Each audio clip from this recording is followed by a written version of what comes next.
Hello and welcome to Board Game Gumbo. Today we're unboxing Champions of Midgard from Gray Fox Games.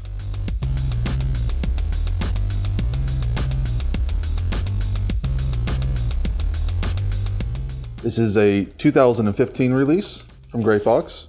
Plays 2 to 4 players and about 60 to 90 minutes. It's primarily a worker placement game, but there is some dice rolling.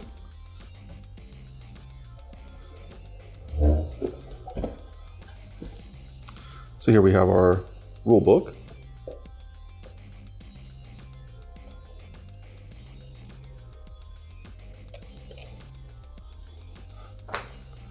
And we have some punchboard here.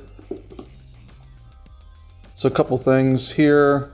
We have money, coins. Up here we have favor tokens, I believe they're called, or honor tokens, which you can use for rerolls. They're also worth victory points. We have some ships here, which you'll use during the course of the game to go on different adventures with your Vikings. And then some leaderboards. So every player at the beginning of the game is going to get a leaderboard, and that's going to give you a special ability that only you are going to have. And all this punchboard is good quality, thick, and punches out really easily.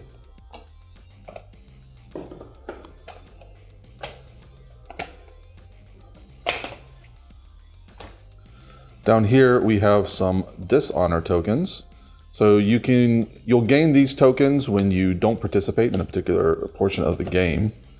And these have a sliding scale of negative points. Starting player token. We got a few tokens just to track the round here. This is the round token. And then the locations down here. So there will be a area of the board that there will be random locations. As it is a worker placement game, one of the locations will change every round, and those will be drawn from these different tiles, which have different effects, such as getting 2 money, getting wood and food, and so on. Last punchboard here, more ships, another leader, and a little reference guide just to tell you what the different cards in the game are, and on the back what the different symbols are. Here we have the board.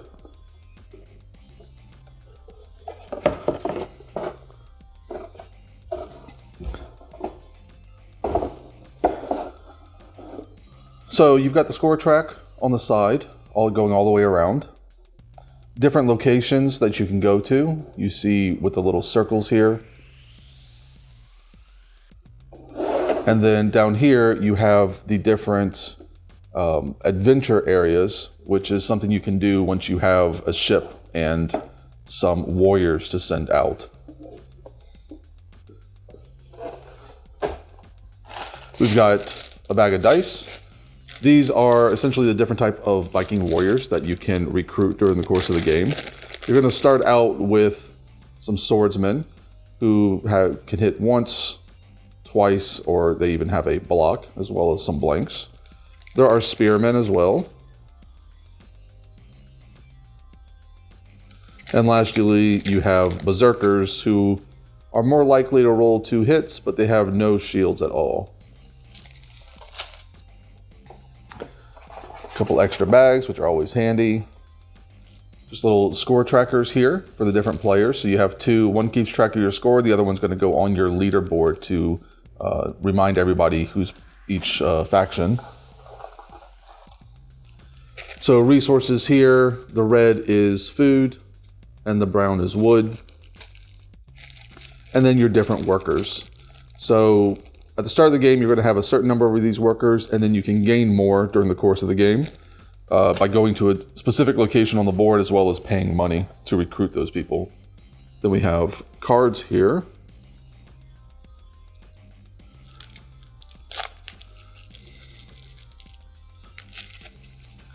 So these smaller cards, there are a couple different types. These are journey cards. So At a certain point during the course of the game, you're going to want to go after some monsters that are down here in the journey area. But there'll be one of these cards on the board that you won't know. And when you go into that area, you'll have to flip the card over and resolve it. So this one is, you run into a whirlpool and you're going to have to lose one of your fighters. There is a way, there's an action on the board that lets you peek at these cards. So you can garner some information. Then we have some Sage cards, I believe they're called. These are additional victory points at the end of the game based off of a certain criteria. So this one's the Troll Slayer. So if you've killed the most trolls at the end of the game, you're going to get extra points. And there are a whole bunch of these for all different types, for slaying monsters, for having the most money, having the most wood. We got some more cards here. These cards you can gain during the course of the game. They'll be out on the board. It's one of the locations that you can go to, and there'll be a little market there, a couple different cards to choose from. And they have different actions. This one is, it doubles your current coins up to a maximum of 5. The cards are also worth a certain number of points at the end of the game, as shown here. And some of them are one-time uses, like those, but there are others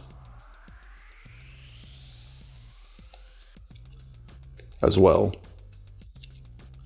And then the last type of card we have right here.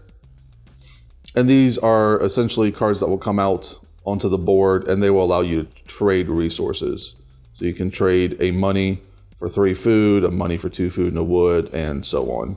You can turn money into workers or Viking warriors.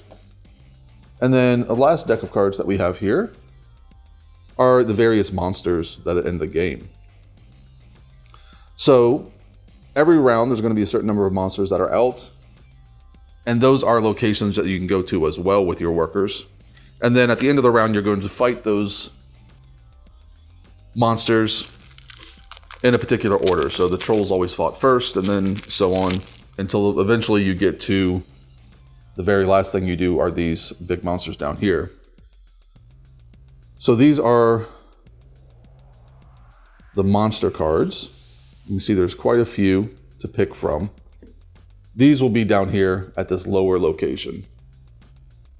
And there's a couple different things involved with them. First of all, there's a color, because part of this game is set collection. For every set you get, blue, yellow, and red, you'll score additional points at the end of the game. They have a certain number of attack, which is how much damage they'll do back to you, unless you defend with shields. They have a certain number of health, which is how much damage you need to do to them. And then they'll reward you with certain things. So this one will give you 13 points and one of these honor tokens. Some of them will give you money or different resources, and some of them don't allow you to use certain Viking warriors against them. So you cannot use spearmen against this character. We've got another set of cards here. These will be at the top of the board, so these aren't journey cards. You don't have to go after these. You don't need a ship. You don't have to resolve a journey card. These will just be sort of in the hills around the village. But you can go out and fight these. And again, these are set collection. They have the same color.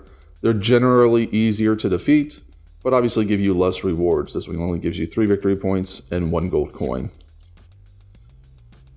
But again, there's quite a few of these. Finally, we have the troll. There will be 1 troll every round. And the troll is typically fairly easy to defeat, but he is what gives out the shame tokens. So whoever defeats the troll can first of all give away one of their shame tokens, and then give a shame token to another player. So you're basically handing out negative victory points. And if you accumulate a lot of these, it actually adds up quite a bit. And they also give you some resources. This one gives you a wood, and so on. So that's it. That's everything you're going to get. And a copy of Champions of Midgard from Grey Fox Games.